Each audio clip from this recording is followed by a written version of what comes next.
Hello friends, welcome to Mashallah auto garage.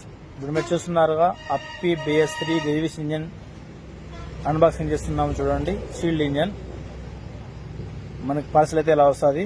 Unboxing చేస్తున్నాం చూడండి. చాలా జాగ్రత్తగా ఇస్తారు engine. BS3 Greaves new shield engine చూడండి ఎలా మెరిసిపోతుందో. పర్ఫెక్ట్గా చెక్ చేస్తున్నాను, అన్నీ అయితే బాగానే ఉన్నాయి. ఇంజిన్ వచ్చేసి 4 ఇంజిన్ వేస్తున్నాం ఇప్పుడు మనము. 4th ఇంజిన్ వేయడం ఇది. ఇంజిన్ అయితే క్వాలిటీ బాగున్నాయి. దీని కాస్ట్ వచ్చేసి 45,000 పడుతుంది. 45,000 పడుతుంది కాస్ట్. BS4 ఇంజిన్ తీసేసి BS3కి ఇస్తున్నాం. ఇది పాతది BS4 ఇంజిన్. నా నెంబర్ డిస్క్రిప్షన్లో ఉంది. వీడియో నచ్చినట్లయితే లైక్ చేయండి, కామెంట్ చేయండి, షేర్ చేయండి ఫ్రెండ్స్.